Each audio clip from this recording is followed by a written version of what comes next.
Aujourd'hui, c'est une séance de travail, comme le camarade Poir vient de le dire. Et je vous salue pour votre promptitude. Parce que c'est hier, de 16 h, que vous avez reçu l'information et vous êtes déplacé. Ça montre clairement que vous prenez à cœur le combat que nous sommes en train de vivre. J'aimerais saluer aussi mon frère Samba David, ici présent. La position, Il est passé par vous. Par rapport à la lutte que nous sommes en train de mener et mon binôme, camarade Dapikas, qui est vraiment déterminé afin que cette lutte puisse aboutir. Et nous sommes tous concentrés pour que ça puisse aboutir. D'abord, il y a des informations que nous allons vous donner.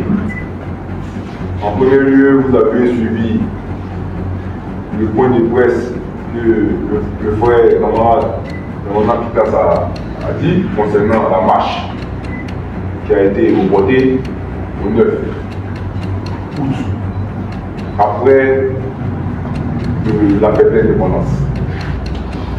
C'était largement communiqué et nous avons eu, même sur les plateformes, cette annonce-là, nous avons eu plus de 1 million de personnes qui ont vu sa déclaration.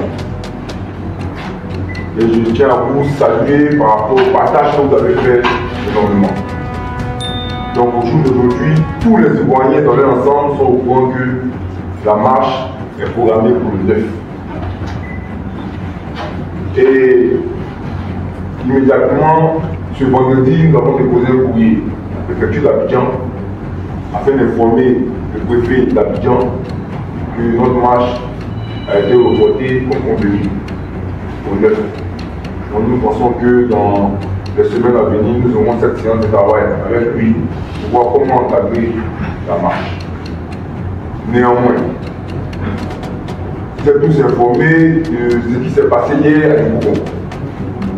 Il y a eu des échauffourées à Yopougon et vous savez que nous prenons une marche pacifique. Partout où nous sommes passés, nous avons demandé à nos militants de se mobiliser et que la marche va être pacifique. Et c'est sur cette base que nous continuons notre ligne. Et à notre grande surprise, hier, nous avons vu des tours à Yopougon et nous avons vu des gens conduire des bus avec des machettes. Utiliser les machettes, ce n'est pas dans nos ADN, aux deux partis. Nous sommes des partis de dialogue, nous sommes des partis pacifiques, nous sommes des partis démocratiques. Et partout où nous sommes passés, nous avons parlé de ce dialogue politique que nos deux partis réclament au RHDP. Donc il ne faut en aucun cas que les militants soient effrayés par ce qui s'est passé hier à Yopougon, parce que nous ne sommes concernés ni de près ni de loin à tout ce qui s'est passé. Donc nous prenons la parole aujourd'hui pour vous dire que la mobilisation doit continuer et que nous devons travailler pour que cette mobilisation puisse réussir, parce que l'objectif principal, c'est que nous allons faire cette marche pacifique. Nous voulons démontrer que nous sommes la majorité. Et la meilleure manière de montrer la majorité, c'est cette marche que nous prenons. Donc nous restons concentrés sur cet objectif. Mais néanmoins, ce matin, j'ai eu un coup de fil du préfet de Kounou qui m'a appelé pour m'informer que, honorable, hier, dans la nuit d'hier, il y a eu des troubles. Et que vraiment, c'est vraiment difficile. Est-ce que c'est possible qu'on puisse se rencontrer pour échanger? Je lui ai dit sincèrement, moi je n'ai pas le temps aujourd'hui. Parce que nous avons des tournées aujourd'hui. Et cette tournée-là, c'est dans l'optique de continuer la sensibilisation parce que nous avons programmé une marche le 9. Et nous devons rencontrer nos militants afin de les sensibiliser pour la mobilisation. Et surtout faire en sorte qu'ils puissent venir avec un esprit de paix. Donc nous devons continuer de les sensibiliser. C'est dans cette dynamique que C'est ce que je lui ai dit. Et j'ai eu à souligner que l'incident qui a eu lieu à Yopougon, nous ne sommes pas concernés parce que notre marche était prévue sur le BGE, le boulevard Esco Boigny. Donc il y a eu la déclaration du vice-président Damana Diafita qui a confirmé qu'il y avait Yopougon. Donc moi je suis député de Yopougon. À Yopougon il y a beaucoup de fumoirs, on vend beaucoup de drogue et on le condamne depuis toujours. Il y a des clans qui s'affrontent chaque jour pour essayer de maintenir leur position par rapport à la drogue. Donc ça peut être aussi une manipulation aussi de nos adversaires pour effrayer nos militants afin qu'ils puissent s'éloigner de la marche, afin que notre marche puisse être un échec. Donc nous allons continuer notre sensibilisation parce que la mobilisation doit être totale. Et pour qu'elle soit totale, il faudrait que tous les citoyens aient pris de paix et qui aspirent à ce que ce dialogue politique puisse avoir lieu, que la tension baisse en Côte d'Ivoire. Cette dynamique-là doit rester en veille. Donc c'est pourquoi nous avons enclenché cette tournée-là et qu'aucune intimidation ne passera. Nous devons rester mobilisés et déterminés afin que la marche du 9 puisse rentrer dans les annales, que la communauté internationale comme nationale qui doute de l'opposition puisse se rendre compte que quand nous disons que nous sommes la majorité, ce n'est pas un effet de mode ni de la bouche, mais ce sera factuel. Et ce qui sera factuel, ce sera se passer le 9 août 2025. Donc nous comptons tous sur vous, avec vous, nous comptons avec vous, nous comptons travailler avec vous, pour faire en sorte que cette marche puisse avoir lieu, et elle aura lieu. Mais il faudrait que nous soyons tous nombreux, d'avoir un esprit de paix, parce que tout ce que nous demandons, c'est de faire en sorte que ce dialogue politique puisse avoir lieu. Si on nous confirme demain que le dialogue politique aura lieu, la marche n'aura plus sa raison d'être. Donc je vous remercie.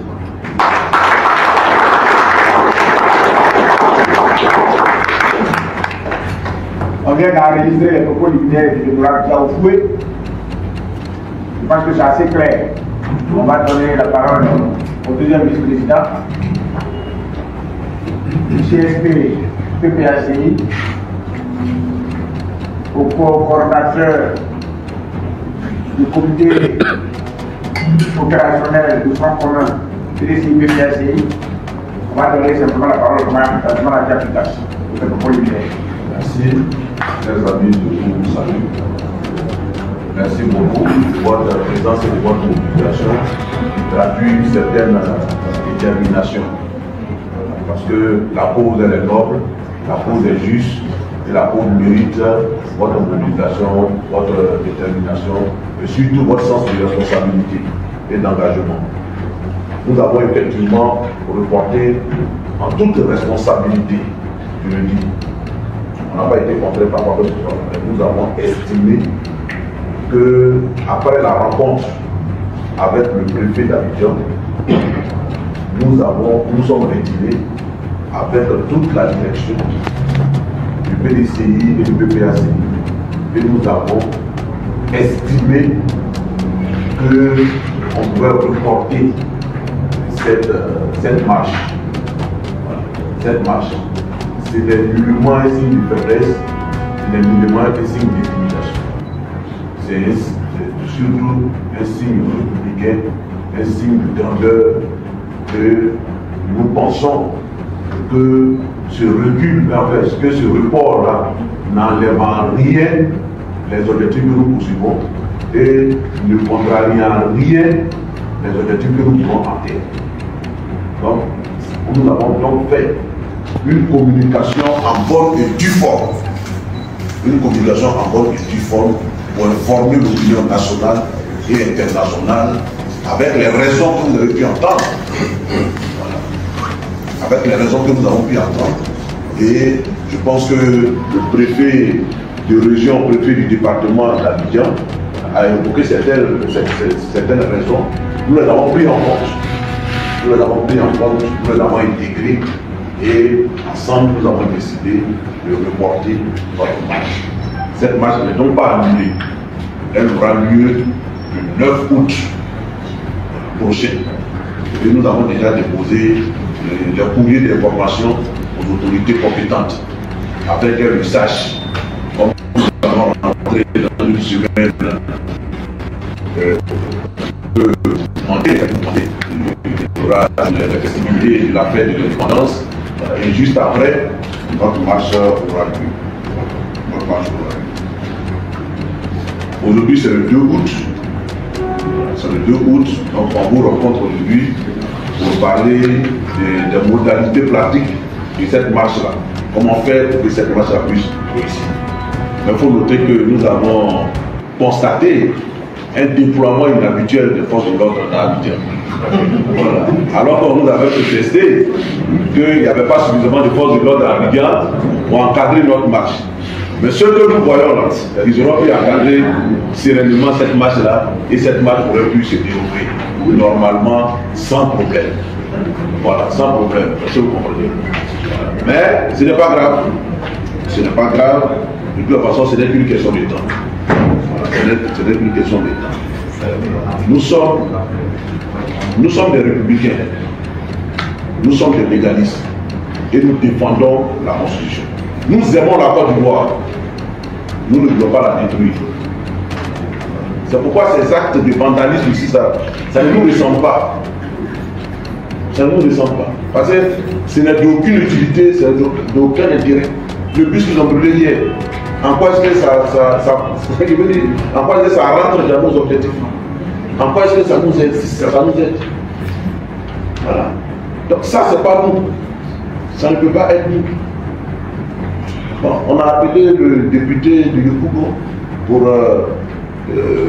pour l'interpeller sur ce qui s'est passé. Mais pourquoi on l'interpelle? Pourquoi lui et pourquoi pas les autres? Pourquoi lui? Pourquoi pas le maire? Voilà. Pourquoi pas le maire? Pourquoi pas tous les responsables politiques de Yopougon? Et puis c'est singulièrement lui. Voilà. Donc, on a qu'à dire, pourquoi je dis, nous défendons la Constitution ivoirienne. Et nous ne sommes pas pour des cas de vandalisme. Nous ne sommes pas partisans de la destruction des biens publics, des biens privés. Non, ça ne nous ressemble pas. Voilà. Et nous voulons attirer l'attention de nos militants sur ça. Il faut observer une extrême vigilance. Parce que les gens essaient de poser ce genre d'acte-là de plus en plus pour essayer de nous faire annoncer la responsabilité. Voilà. Pour essayer de nous faire annoncer la responsabilité. Parce que j'estime que si on a appelé l'honorable Dia, ce n'est pas fortuit. Voilà, ce n'est pas fortuit. Mais on connaît tous ce que peut essayer et on connaît tous ce que peut essayer également. Nous ne sommes pas des clandestins. Et puis on ne se cache pas pour faire des choses qui sont répréhensibles. On a décidé de marcher. On a annoncé qu'on va marcher. Est-ce qu'on s'est caché? On dit qu'on va marcher. On dit notre marche part de Solibra jusqu'à Aboussouan. Ça part de Solibra jusque là-bas. On l'a dit. On ne s'est pas caché. On a écrit au préfet de région pour lui dire bon, on a reporté la marche, mais voici la date de la nouvelle marche. On lui a envoyé le courrier. On a informé le directeur général de la police. On a informé le ministre d'État, ministre de la Défense. Ils ont été tous informés. Et quand tu veux faire des mauvaises choses, tu fais tout ça. Voilà. On n'est pas quand même stupide, on n'est pas idiot. Donc ils n'ont qu'à arrêter d'instrumentaliser des bateaux pour commettre ces actions. Voilà. Nous, ça ne nous concerne pas. Et ce qui ne nous concerne pas, on ne répond pas de ça. Voilà. On ne répond pas de ça. Et ça n'engage pas notre responsabilité. Parce que ce n'est pas nous. Ça, je voulais le préciser. Donc, c'est un droit que nous voulons exercer. C'est simplement ça. Un droit que nous voulons exercer. Voilà. Et c'est une liberté qui est encadrée par la Constitution. Et le gouvernement a le devoir d'encadrer l'exercice de cette liberté. Nous avons noté qu'à l'annonce de la candidature anticonstitutionnelle du président Ouattara, il y a eu des marches. Les gens ont marché.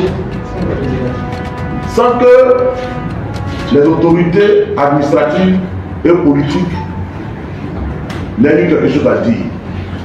Ces personnes qui ont marché dans les rues d'Abidjan, que ce soit pendant ou après la cérémonie, on a interpellé leurs responsables. Or, il est de l'autorité publique que nous savons exactement ceux qui ont marché et de qui ils répondent. Là, ça n'a pas posé de problème.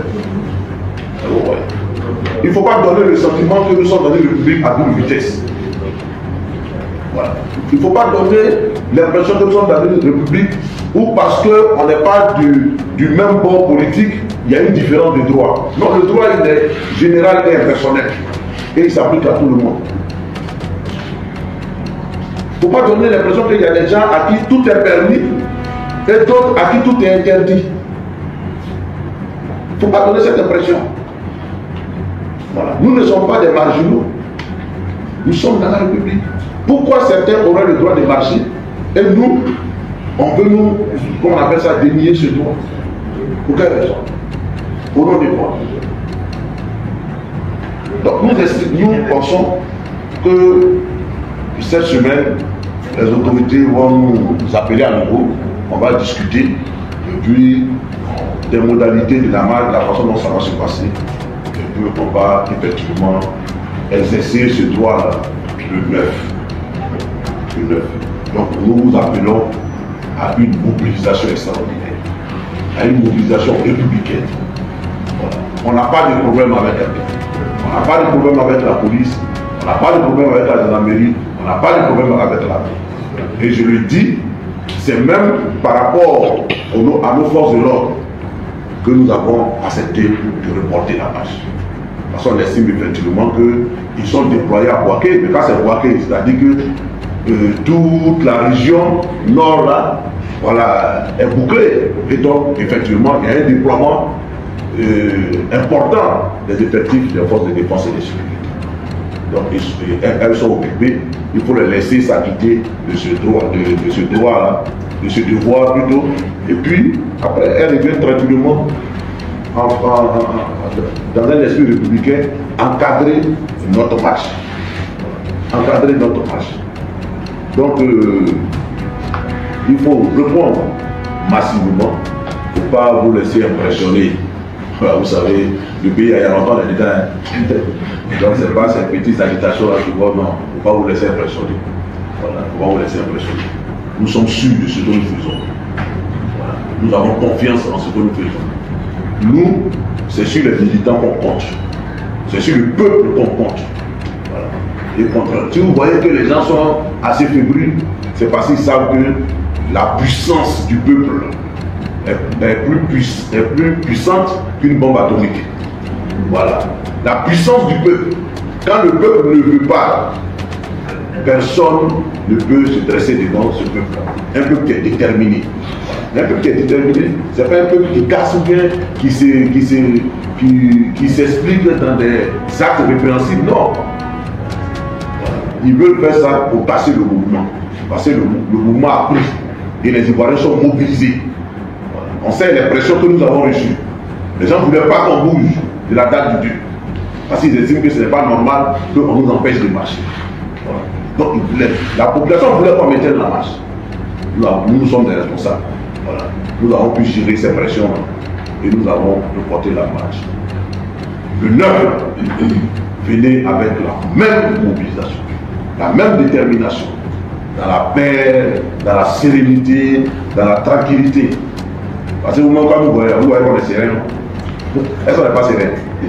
On est serein, non? Voilà. Quand on est serein, c'est qu'il n'y a rien. Donc on va venir, on va marcher dans la paix. Voilà. On va marcher dans la paix.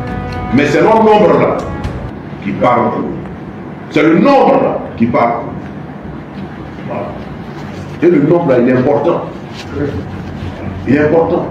Donc il faut que le tronçon, la marche même avant qu'elle ait commencé, il faut qu'elle soit terminée. Voilà. Avant qu'elle soit terminée. On ne peut pas avancer parce que c'est bourré. Si c'est comme ça, on a déjà atteint nos objectifs. On a déjà atteint nos objectifs. Voilà. et on atteint nos objectifs si ça se passe aussi normalement. C'est pourquoi on aura la police pour nous encadrer. Mais les premiers policiers de la marche, c'est nous-mêmes. Voilà. Quand tu marches que le policier de ton voisin, et ton voisin aussi est ton policier. Parce que nous, PPACI, PDCI, bon, PPDCI, c'est les pères fondateurs. C'est eux qui ont créé ce pays. Voilà. Ils ont dirigé pendant longtemps. Et donc, c'est des gens qui sont habitués à ce genre de manifestations. Le PPACI est un parti qui adore la Côte d'Ivoire, républicain par excellence. Voilà. Donc, je parle de PDCI et PPACI qui sont deux partis, je veux dire, qui portent la Côte d'Ivoire dans leur cœur. Voilà. Et qui ont en commun de faire avancer ce pays, qui ont en commun de faire respecter ce pays et de faire appliquer sa constitution. Quand ces deux partis se mettent ensemble, normalement, c'est la République qui est en marche, c'est l'ordre qui est en marche, c'est la Constitution qui est en marche. Et cet esprit-là ne s'accommode pas avec la violence. Voilà. Il ne faudrait pas que des corps extérieurs arrivent,